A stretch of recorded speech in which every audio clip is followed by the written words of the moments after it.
Alors, quelques news intéressantes. Je ne sais pas si vous avez vu passer, mais il y a pas mal de structures qui commencent à s'intéresser à d'autres altcoins au-delà de l'Ether.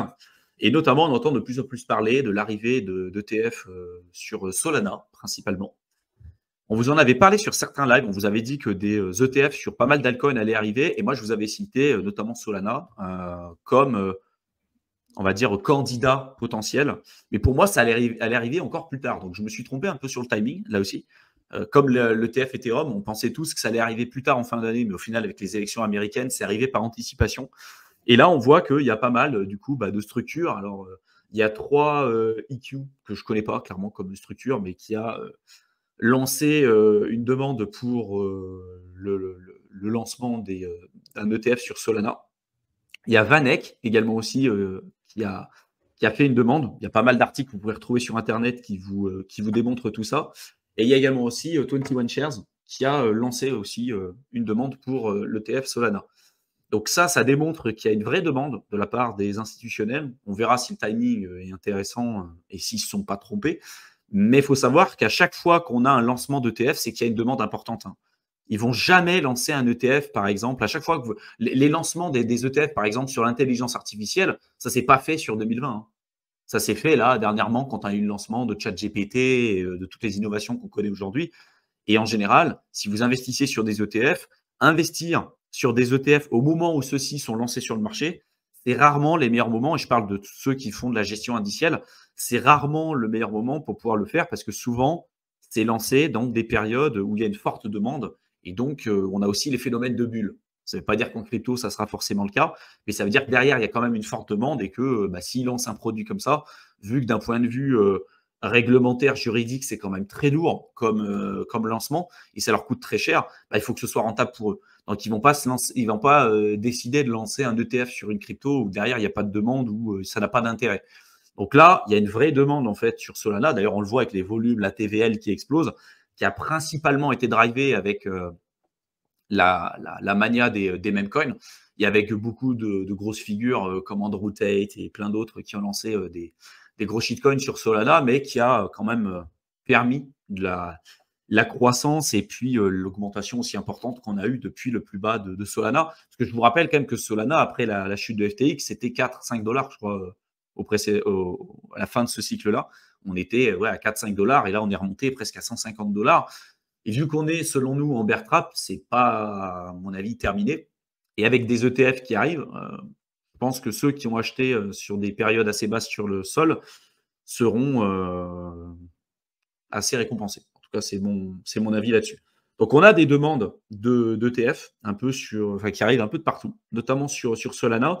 Et autre news importante, on a la SEC qui attaque Consensus maintenant et en visant plutôt leur outil MetaMask en disant que c'est l'équivalent d'un broker. Et si vous êtes un broker, donc c'est une plateforme d'échange.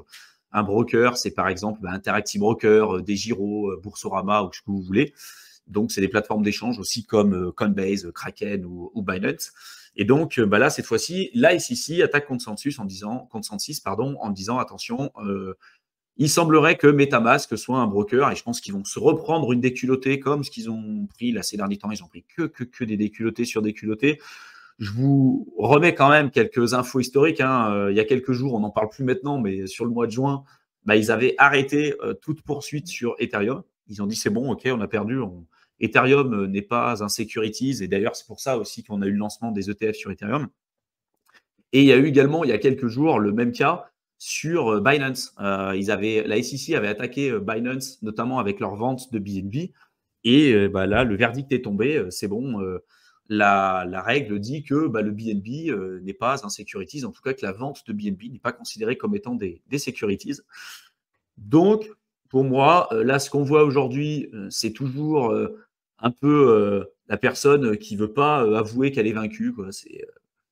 Voilà, elle s'est fait éclater de partout et malheureusement, elle ne veut pas arrêter. Là, ils vont, à mon avis, encore reperdre parce que je ne vois pas comment ils pourront prouver que MetaMask, c'est un broker, mais bon, ils essayent encore de faire ça, mais c'est qu'une question de temps avant qu'ils se fassent avoir. Je ne sais pas si tu voulais rebondir sur ça, parce qu'après, Théo, je voulais présenter quelques chiffres sur les ETF, sur Bitcoin et Ethereum, Ouais, mais peut-être commenter parce que sur la partie ETF, j'ai vu qu'il y avait des personnes dans le chat qui disaient, et ça me paraît intéressant aussi, pensez-vous qu'ils vont finir par lancer des ETF par catégorie, exemple ETF DeFi, DePine ou RWA, et il y en a C'est pas à mal qui quelle heure? disent qu'on C'est à quelle heure les était un commentaires? des derniers, 9h55, au IA Oriri. 9h55. Ouais, ok. Ouais, c'est ça. Celui-là. Et effectivement, je pense que on va peut-être s'anticiper un peu par rapport au futur, mais je pense que ça existera dans le futur. Et notamment, on pourra partager une news juste après. Mais pour commencer, peut-être rappeler qu'au final, au début de l'année, il n'y en avait même pas en fait de TF qui existait en spot sur les cryptos. Donc le ETF Bitcoin est quand même assez récent. Là, comme tu l'as commenté Thibaut, on a les ETF Ethereum Spot qui ont été approuvés. Alors, ils ne sont pas encore listés, ils ne sont pas encore échangés, ça prendra encore un peu de temps, mais dans tous les cas, il y a eu un peu cette validation surprise par la SEC parce qu'on disait, ça y est, c'est reparti comme avec le Bitcoin, ils vont retarder le truc pendant plusieurs années avant d'approuver, et au final, ils se sont fait un peu taper sur les doigts, notamment peut-être avec les procès que tu as évoqués. Ils se sont dit, bon, ok, on peut pas, pas faire grand-chose de plus, on va être obligé de les approuver. Et, et moi, j'ai vu passer la news, donc je vais vous le présenter, qu'il y a un nouveau type d'ETF spot crypto qui a été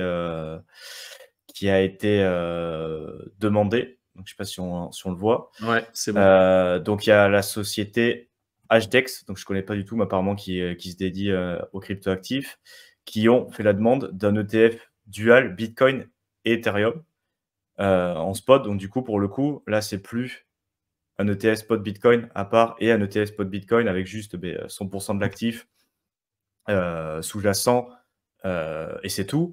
Là, ils demandent apparemment un ETF pondéré 70, 30, 70 sur le Bitcoin et 30% sur l'Ether pour représenter un petit peu les proportions relatives en termes de taille du marché de chaque actif. Donc là, c'est peut-être un peu pour backer un petit peu cette idée que je pense que dans le futur, il y aura des ETF par catégorie comme dans le marché traditionnel où tu peux répliquer quasiment tout ce que tu peux imaginer en termes de marché, de région, de niche, d'industrie, des choses comme ça. Il existe des ETF pour tout.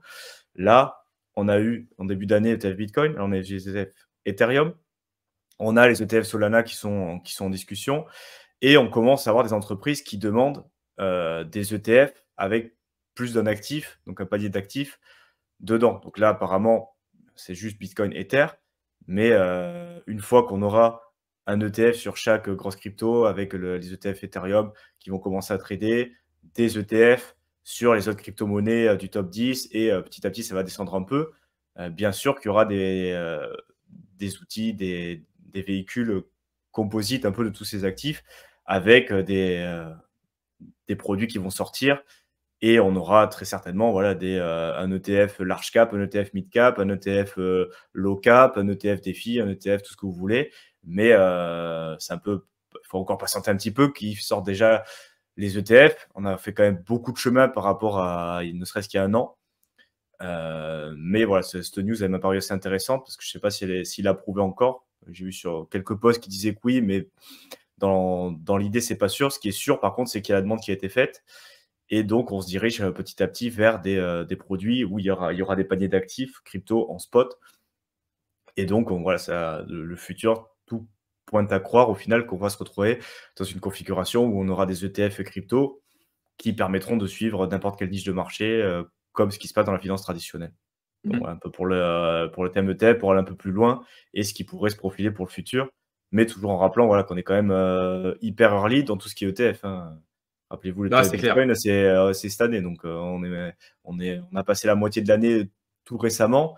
Donc, ça arrive, mais patience, quoi. Ah, c'est clair. Après, du coup, pour répondre à la question de Oya, donc oui, comme l'a dit Théo, on va avoir, je pense, par la suite des ETF qui vont suivre des catégories en fait d'investissement. Et c'est d'ailleurs aussi, je crois, la question d'Aline qui disait c'est vrai, je trouve ça ridicule de faire des ETF crypto par crypto, ça serait bien plus intéressant de le faire par secteur. Le seul problème, c'est que, comme le disait aussi Anthony, c'est qu'aujourd'hui, c'est crypto par crypto, parce qu'aujourd'hui, c'est des grosses cryptos. Et le problème, c'est que si on fait par catégorie, surtout si on le fait en spot, c'est-à-dire que derrière, si vous avez un panier répliqué et surtout une réplication physique, si ce n'est pas des actifs synthétiques et c'est vraiment des réplications physiques, des ETF à réplication physique, c'est-à-dire que vous êtes obligé d'acheter en spot ces cryptos, mais quand vous voyez la volatilité que vous avez, vous, en achetant des fois des mêmes coins ou des trucs à quelques milliers de dollars, dizaines de milliers de dollars de liquidité, imaginez ce qui peut se passer si vous avez des ETF comme ça avec des institutionnels qui derrière offrent ce genre de crypto. L'idée aussi, je pense, c'est qu'ils ne veulent pas se griller non plus. C'est nouveau pour beaucoup de personnes. Pour vous qui êtes dans la crypto depuis des années ou qui vous intéressez à ça, ça vous fait peut-être pas forcément peur et vous vous dites, OK, bon, du Bitcoin, de l'Ether, des altcoins, tout, c'est pas trop un problème. Mais pensez qu'aujourd'hui, monsieur et madame tout le monde, ils investissent en bourse, ils ont des actions Tesla, ils ont, je sais pas, des actions Coca-Cola, enfin, tu vois, la volatilité qu'ils ont sur ces actions, ça n'a rien à voir avec ce qu'il y a dans la crypto. Et déjà, de s'exposer sur du Bitcoin et de l'Ether, c'est déjà quelque chose. Et l'idée, c'est que s'ils commencent à lancer tout un tas de saloperies qui n'offrent pas les rendements espérés ou qui offrent une volatilité juste monstrueuse avec des frais qui seront importants, parce que là, s'il y a une volatilité aussi importante avec une liquidité aussi faible sur les altcoins, aussi, vous allez avoir des frais qui seront super élevés sur les ETF en termes de gestion indicielle. Donc, je pense qu'il y a tout ça aussi. Il faut attendre que le marché mature. Mais c'est qu'une question de temps avant que ça arrive. Pour moi, ça arrivera, ça c'est sûr. Mais d'ailleurs, c'était aussi quelque chose qui existait. Il y avait le DPI Index. Vous aviez la possibilité d'acheter en crypto. Il y avait tout un tas de plateformes en DeFi qui vous permettaient d'acheter sous forme de NFT un indice crypto. Alors, il y avait surtout l'indice DeFi qui s'appelait le DPI à l'époque. Il y en a eu d'autres après qui se sont développés comme le DWI, etc. Je ne sais plus ce que ça vaut aujourd'hui, franchement. Il y en avait un sur la GameFi en 2020-2021. Il y en avait un sur la DeFi. Et après, je pense qu'ils ont arrêté le truc parce qu'il y avait beaucoup de cryptos qui aujourd'hui, clairement, n'existent plus. Et il y avait une trentaine de cryptos qui avaient dans l'indice. Mais en fait, vous achetiez un NFT qui représentait un panier moyen de cryptos. Et c'était les smart contracts, en fait, qui achetaient et qui vendaient les cryptos en fonction de ce que faisait le marché, tout simplement. Donc, c'était un peu des ETF avant l'heure. Mais on voit que même ça, ça n'a pas trop pris, en fait. Ça n'a pas trop pris parce que les gens, ils avaient plutôt envie de faire de la sélection de crypto. Aujourd'hui, les gens, ils sont plus sur ça. Ils ont plus envie, surtout quand vous êtes en crypto, de faire de la sélection. Et vu comment ça bouge, c'est très compliqué, en fait, de savoir comment ça va s'opérer et comment vous allez pouvoir gérer correctement votre portefeuille. Pour moi, c'est qu'une question de temps avant que ça arrive, mais c'est pas pour tout de suite. Là, pourquoi ils ont décidé d'ouvrir des ETF sur Solana? Parce que voilà, il y a une demande qui est énorme aujourd'hui en termes de volume, en termes de TVL et tout, mais surtout lié au meme coin. Et c'est pour ça aussi qu'on vous disait que les meme coins aussi, c'est le symptôme d'une période de surchauffe sur le marché. Vous n'avez jamais des hypes aussi importantes sur les meme coins en bear market. Jamais. Quand vous commencez à avoir des célébrités, des gens connus qui lancent leur truc, je crois que dernièrement, c'était Jason Derulo aussi, qui a commencé à lancer sa merde là, sur son truc, en disant « Ouais, nous, on a 25 millions de market cap, mais l'idée, c'est de monter à 250 millions ou 3,5 milliards de market cap. » Et là, la SEC, bizarrement, ne va jamais attaquer ces personnes-là. Bizarrement, elle va toujours attaquer des trucs, des points stratégiques. Elles vont attaquer Binance, elles vont attaquer Codebase, elles vont attaquer Kraken, elles vont attaquer Ethereum, elles vont attaquer Consensus avec MetaMask. Voilà. Non, par contre, ces personnes-là, en général, elles ne sont jamais poursuivies. Pour autant, c'est des fraudes avérées. Voilà. Désolé pour tous les fans de Jason Derulo. Ouais, c'est F-tier celebrities qui lancent leur même coin en ce moment. Ouais. Mais après, je voulais commenter un truc de manière plus sérieuse par rapport aux ETF. Il faut bien se rendre compte aussi que j'ai vu passer ce point-là et ça m'avait paru intéressant qu'au final, toutes ces grosses firmes qui lancent des trucs comme ça, ils ont une période, et on l'avait évoqué ça aussi quand on parlait des ETF Bitcoin à l'époque. Est-ce que c'était une bonne chose, est-ce que c'était pas une bonne chose? Parce qu'il y a toute cette question-là qui existe toujours d'ailleurs. Est-ce que c'est au final, en termes de court, moyen, long terme, qu'est-ce qu'il y a de positif, qu'est-ce qu'il y a de négatif? Et on avait évoqué notamment le fait que un des points positifs, pour le coup, ça serait de faire plancher des analystes des firmes traditionnelles, ceux qui font les due diligence, qui étudient les entreprises, qui étudient les projets, qui étudient ce qui va rentrer en fait dans les produits que propose leur entreprise, tout simplement. de les faire plancher sur la crypto, de le faire plancher sur Ethereum aussi, avec les ETF Ethereum, de comprendre l'aspect décentralisé de l'écosystème, les smart contracts, la DeFi, tout ce qui va avec. Mais c'est des périodes de temps qui sont assez longues au final. Autant le retail, on avait montré aussi plusieurs fois qu'il y a 80% des gens qui passent moins de 2 heures à étudier les projets avant d'investir. Vous vous doutez bien que toutes ces firmes-là, ils passent pas 2 heures à faire une due diligence avant de proposer un ETF avec un panier d'actifs. Ça prend plusieurs mois. Ça peut prendre même peut-être 6 mois, 1 an pour bien étudier les trucs, pour regarder le marché, pour avoir des trucs historiques, d'avoir les approbations, d'aller voir le chef, de dire regardez, mais machin, j'ai fait les études, on a fait le calcul de VAR, présenter un business plan. Les mecs, ils arrivent pas en disant j'ai vu 2 tweets sur Twitter, le mec il dit que ça va pumper to the moon, vas-y c'est bon, t'inquiète, on le prend. Donc il y a vraiment des calculs voilà, de probabilité, des trucs beaucoup plus poussés que ce qu'on peut faire même nous. Hein. Peut-être value at risk, des choses comme ça, des équilibrages de portefeuille, des probabilités de perte, parce que voilà, ils savent très bien que ça va jamais pumper, donc c'est vraiment, ils regardent le truc, ils prennent un gros tableau avec plein de probabilités, qu'ils font plein de ratios, des trucs de chart, des trucs de machin, des probabilités de est-ce que ça peut être rentable, les données historiques, et ça prend énormément de temps, parce que les mecs qui font ça bien, c'est des pros, donc en général, c'est pas toujours un gage de garantie, on l'a vu avec par exemple ceux qui baquaient Terra Luna, même Celsius, bon, des fois il y a aussi un effet de si on a un effet de mode, et puis surtout s'il y a les copains qui sont rentrés dessus, bon bah ils ont bien dû avoir fait le taf, nous on n'a pas forcément s'y plonger autant. Peut-être que le premier il est rentré parce que voilà, il avait effet d'opportunisme, effet de vas-y un peu de FOMO aussi.